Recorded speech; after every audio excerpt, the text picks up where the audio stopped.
Welcome to MYBcast, a podcast series devoted to exploring alternatives for self-care through somatic touch therapies of all sorts.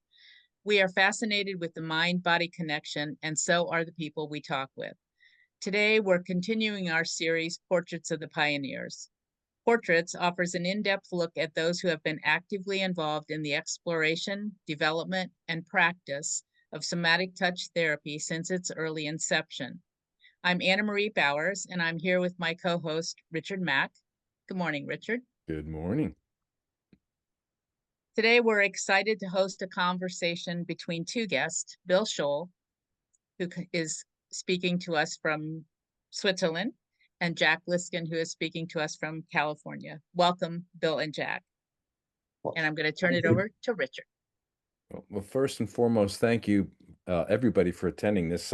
We're actually recording this on Memorial Day, so we're all kind of like, this is our memorial to people that have been doing this kind of work for many, many, many years.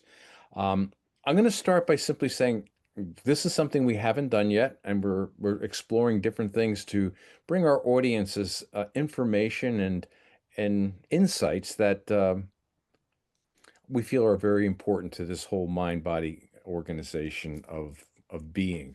So I'm going to start by simply saying last week we had our interviews with Jack Lisken. Jack has been working within the medical system at the University of Southern Cal, at the family care, the medical system. Actually, has been doing research around this work, clinical case studies, et cetera, and I just was like, wow, we're a lot further along understanding how this work can come in than I was aware of. So, Jack, thank you for that. And in the question about, well, how do we get this deeper into the process, into the care system, and into people's minds about this is even being an alternative? And your answer was you need to be brave and you need to start with where you are. Serendipitously, the next day, I'm talking to Bill. We're just doing our little checkups, which we do time to time, and just shooting the breeze. And Bill shared with me his process of what he's going through and the fact that his medical team gets together on a weekly basis and they just share by client what's going on.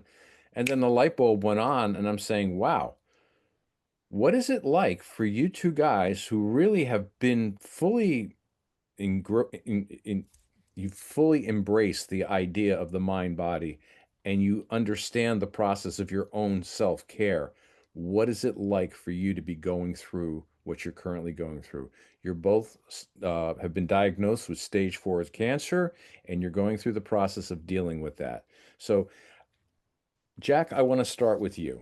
Jack, just tell us a little bit about what you're dealing with and fill in the background. Well, I'm dealing with bladder cancer, which has metastasized to the bone so far, and I'm getting medical treatment for it in chemotherapy and other forms of therapy, and which is changing as I go along. I was given about a year and a half ago, basically, a prognosis of 2 years at the most. So in that sense, I'm doing pretty well because it's a year and a half. You're looking great. But I'm not taking anything for granted. The things that I've said early on to myself that have helped me through the process is I accept all possible outcomes, which means that I don't know how things are going to go. They may go well, they may not go so well, but I accept them.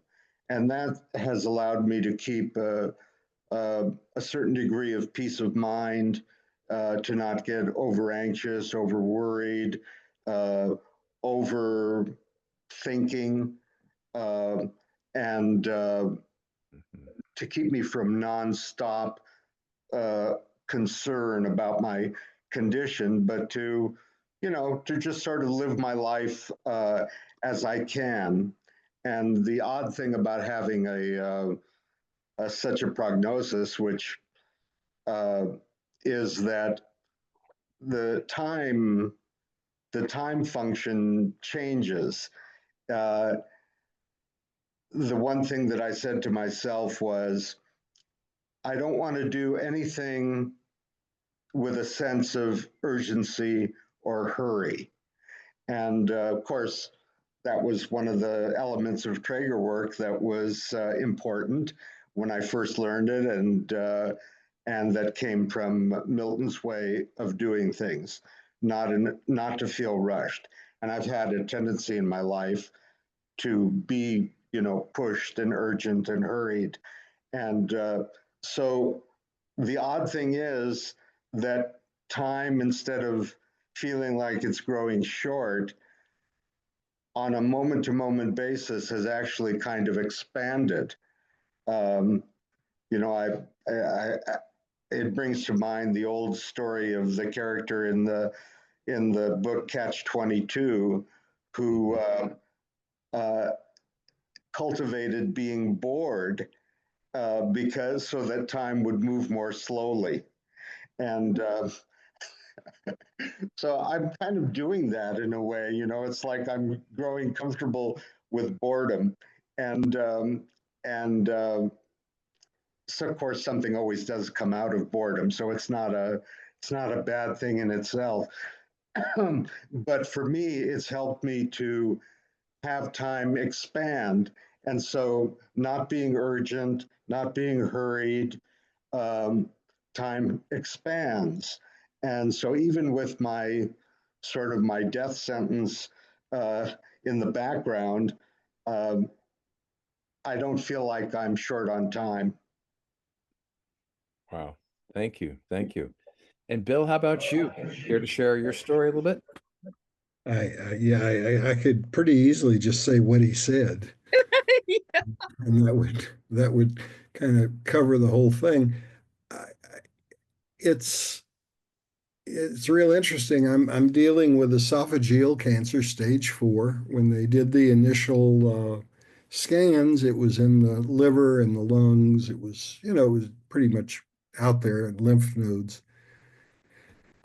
And I'm in the big cancer center here in Zurich, Switzerland, and the Swiss are wonderful. They're so organized and so structured in everything they do, which is sort of the polar opposite of who I am. And it's great to have that kind of a balance going on. They're very kind. And most of what I'm doing, I've been through 12 rounds of chemotherapy. I'm doing other kinds of therapy now. And there's a whole range of alternative therapies. So I'm having infusions of mistletoe uh, along the way, which I don't know. I guess it helps. It seems to. I feel good. I don't have any physical discomfort other than a little peripheral neuropathy in fingers and feet. And that's about it. There's nothing else that's shown up. Um, and tomorrow I go back in and they will tell me based on their meetings what they believe, what the doctors believe is the next best step for me as we continue the process. The metastasis has disappeared. The primary tumor's lost 70% or so of its size. The doctor was kind of curious why it hadn't disappeared entirely, so they just went in and did some tissue samples to see what that's about. Uh, so that's kind of the structure of it. The primary thing that I'm doing to keep myself sane through this whole process, and I'm in a wonderful marriage, and so Gabriella has her own fears with all of this, and we're living with that together. But we're real good about speaking to it. And Jack, you may remember the process, and I think it came from Gail Stewart, the tell me what you want me to know about how you're feeling, that 3-minute process. You remember that one? No. And you respond for 3 minutes, and then what I heard was for a minute. It's just a little cleaning out the sewer pipes is sort of what it does. And we do that, and we take long walks, and we have a garden. The Swiss are big on family gardens. There's 600 gardens in our plot.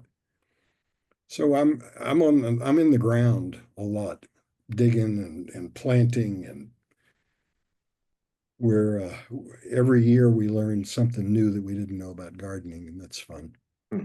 So I'm not what I'm doing in the hospital, which has been my favorite thing to do, is I'm saying to people, the people who work with me, these trained professionals, and I go, you're here all day taking care of these people, and some of these people are really sick.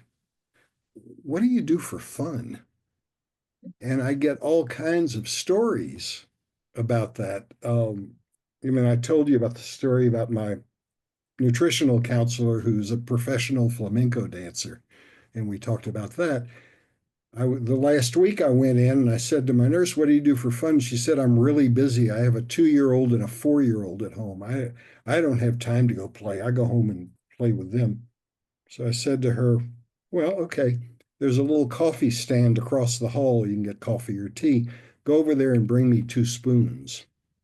Oh, no, you And she didn't. looked at me You like I was didn't. You crazy, didn't. and she brought 2 spoons back, and I taught her how to hang a spoon off the end of her nose. I'm sorry, I Something don't every have Traeger your person who's ever studied with Bill knows. and you hang a spoon off the end of your nose. And I said, "Your 2-year-old can do this." Mhm. By the end of the day, I had every nurse on the floor in there with a spoon wanting to learn how to do it. And the next week, I walk in for my next treatment, and this lady comes running up to me and said, "My 2-year-old won't do anything anymore except hang a spoon off her nose." And so that's my way of what could be lighter, which is sort of the heart of our Traeger work. What could be lighter? And this stuff is going to kill me at some point. They tell me that anyway. Maybe I'll get hit by a truck, but that's what they tell me. And meanwhile, I'm going to have a good time. I'm not going to spend my time doing anything else. And with my Traeger community, because they're all, "Oh, Bill, we feel so bad for you." And I said, that's coming from here for you. And I want you to look at the word, which is almost the same in German. Verstehen in German is understanding in English. And look at the word understanding. Understanding. So it's not here. Feel your feet on the ground. Get here, which is the heart of the Traeger work. So, that's my way of playing with it. I have a million stories from relationships with all these people who are there, and occasionally with some of the patients, because we're 3 or 4 of us in a room, and we're all hooked up to these tubes being infused with this and that and the other. And sometimes it's clear that they're open to playing with me a little bit. Sounds like Sometimes that's familiar to you, Jack. You running into similar kinds of situations where real people are willing to be human conversational?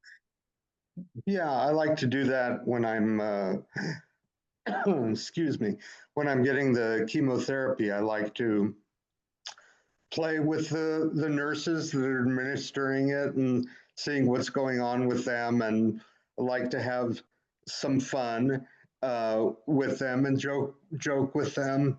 And I think that makes, you know, it's it's um, it's done in the spirit of fun, but it's also done in the spirit of knowing that I'll probably get really good care that way. So there's a certain It's there's a certain tactic absolutely true. involved, and so that feels really nice to do, and you get to know the people a little bit too, and so I like that part of it. I make a point of it. So I have a question. If you guys think back on your lives before you got involved with somatic touch, body, mind concepts, do you think you would have approached this time in your life differently if you hadn't gotten involved? Or speaking more, how has it really changed your perspective?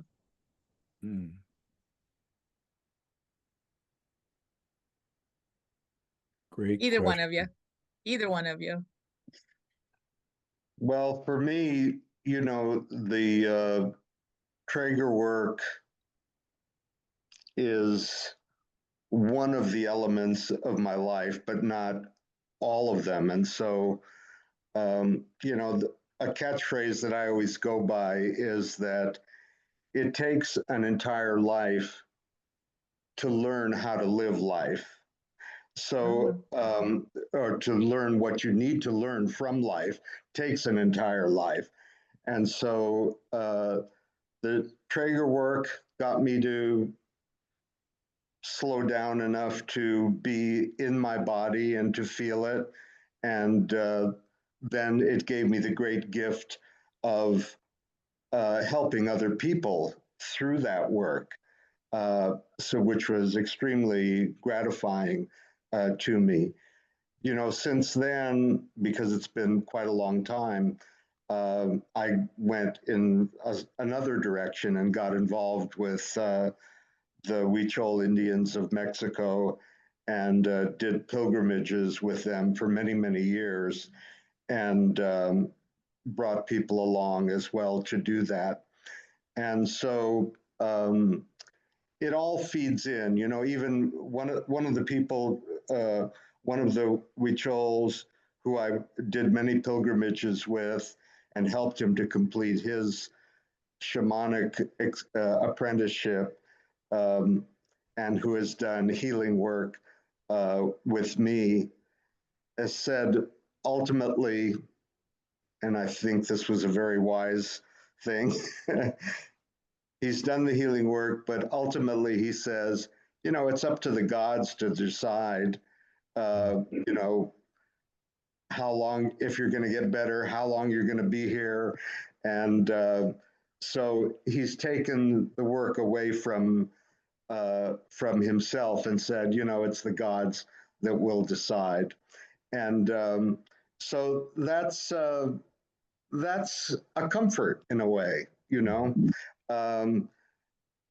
I'm not, I don't approach my life as, as hope against hope, because that's, I don't go around chasing for something that will help me be better or get better or live longer. I mean, I'm doing what I do and I have agency in what I do. I'm involved in it, but I'm not chasing around anything frantically in order to extend my life or whatever it is, I'm living my life and the gods will decide.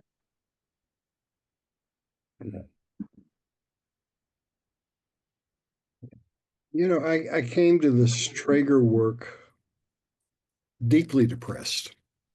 My wife died when she was 20. She was 23. I had a year-old son. And my life was lit. It happened. Nobody expected that to happen. We had 24 hours notice that was going to happen. And I was in the wilderness for quite a while and found myself in the high Sierra Mountains with this enormous loud woman with Betty Fuller in a Traeger training, which was, I think, shocked me out of some of what that depressive state,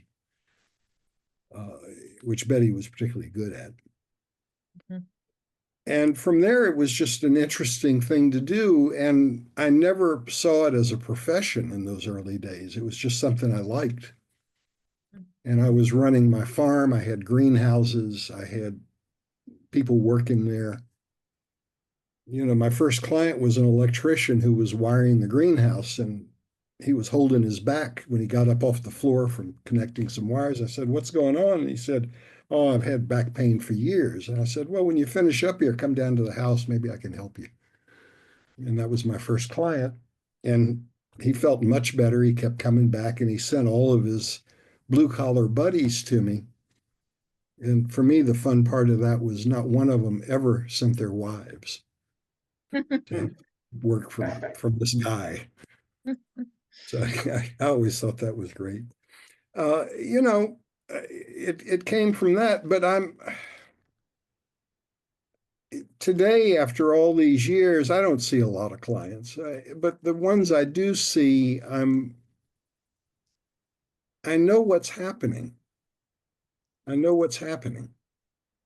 And I can I can speak the truth, and I don't have any fear about doing that. And I can do it in a kind way, but I don't, I just tell them what I see.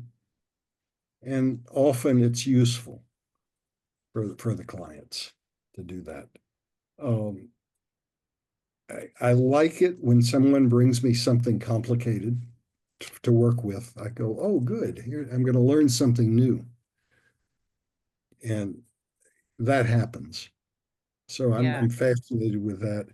I'm not doing a lot of teaching anymore. I'm observing our other teachers. We've got 4 other instructors now in Switzerland.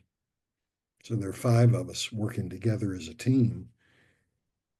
And I go in and watch, and I'm really proud of these guys. They're doing a great job there. So this community will continue without me having to step up. And this stepping back gives me time at this point in my life to do the things that are fun for me to do. Sure. That's great. There's Speaking of something complicated, what would each of you have to share with practitioners of various different somatic touch therapies in working with someone who has a diagnosis of cancer? Is there words of wisdom, something to have them think about?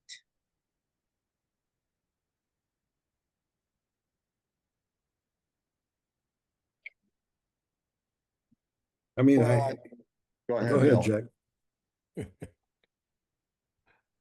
You take it. Well, I think, just being present, for me, I've I'm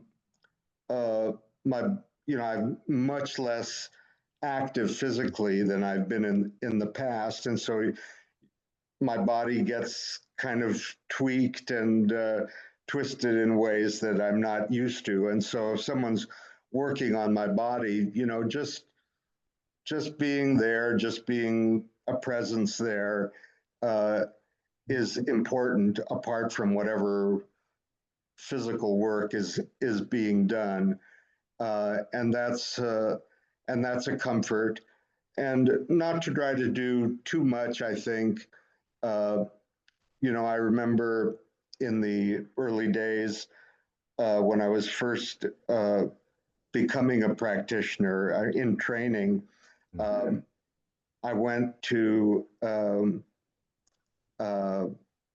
get a session, and I revealed to the practitioner that I had glaucoma, and I was, in my enthusiasm for Traeger work, I was thinking, well, maybe Traeger work can help cure glaucoma. And so my instructor said, "Well, I don't know anything about that. Why don't we call Milton and find out?" And I was kind of amazed because I hadn't met him at that point. It was very early. And she just picked up the phone and called him and said, I've got Jack here, and he's asking, about Traeger work and glaucoma.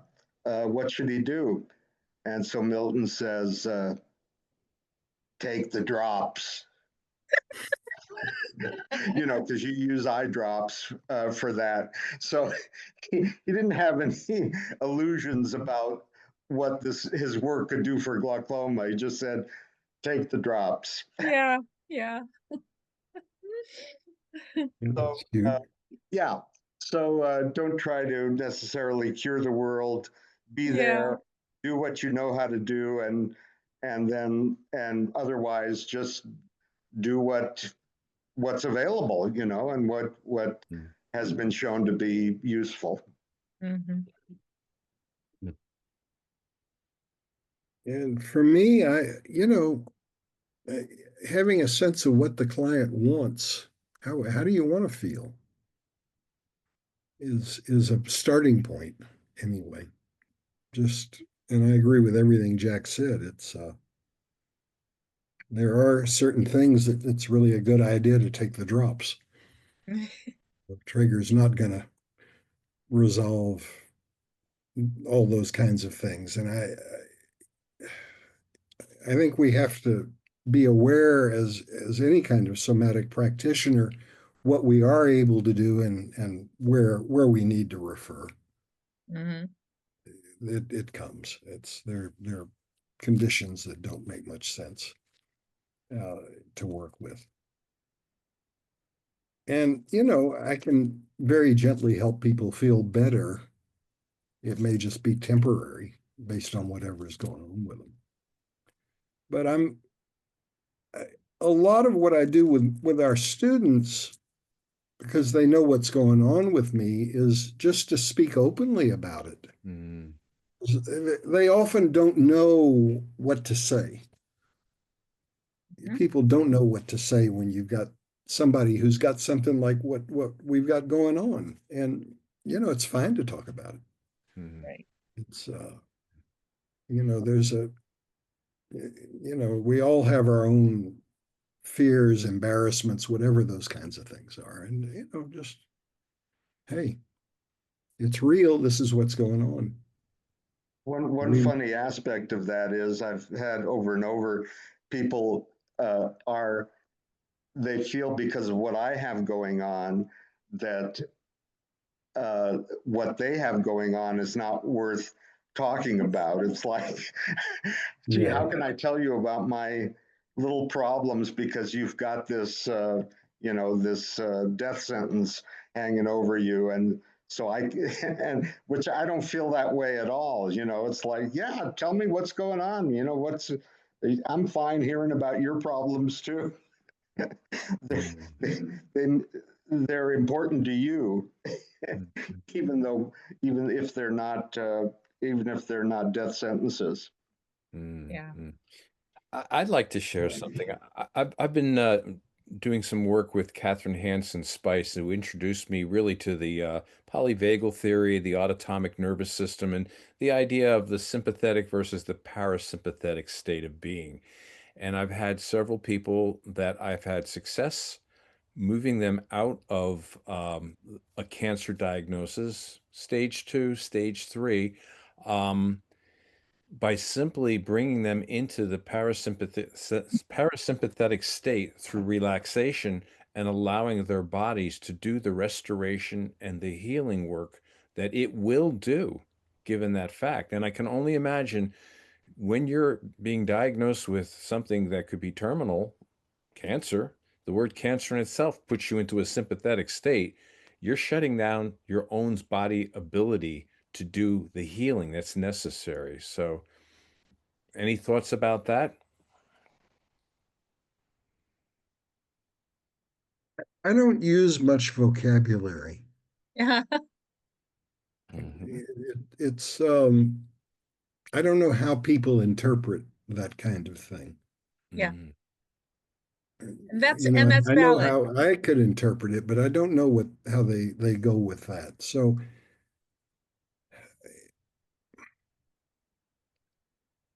I don't know. I'm not so big on theory as I am on the practical Mm. state that comes about. So yeah, I mean, certainly parasympathetic is where we go, but I don't know how other people define that stuff. So I tend not to use it too much. I'm fascinated with just what's happening and what people are feeling in the moment, and then what I can if I can feel what they're feeling and name it for them, are you feeling a change in your shoulder? Are you feeling something different going on right now? You notice your breath is changing. Whatever I see and feel, then I can say it that way. But the simplicity for me is the important part. And I'm not denigrating anybody who does the work to come to that kind of stuff. I think it's right. And I think it's important. It's just not me. Mhm. I grew up in the country. I grew up in the farm country. Jack, you have any comments on that before we close? No, I'm good with what Bill said. Great, great. Well, I want to thank you both for participating, and I'm hoping this will help our audience maybe get a sense of the power of this sympathetic, parasympathetic, somatic, Traeger work, whatever you want to call it, bringing yourself into a place of peace and calm and simplicity, and let your body enjoy what it does best, and that's healing. So with that thought, I'm going to turn it over to my co-host, Anna Marie.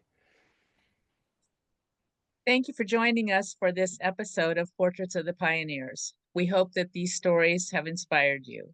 This series has been made possible by our hosts, Richard Mack and Anna Marie Bowers, our production team, Mitch Lieber, Roger Gutzwiller, and Madalena Ferrara, and our guests, of course, whose willingness to share their personal stories is vital to educating the public and creating change. Their leadership is our lineage. Thank you to our sponsors, Mind Your Body and the Foundation for Somatic Touch. Find them both on the web at myb.llc and foundationforsomatictouch.org. Please remember to like, share, subscribe, and join us again for more interesting, compelling, and heartfelt stories. Thank you both. Thank you, Thank guys. you. Appreciate it. Awesome. Thanks.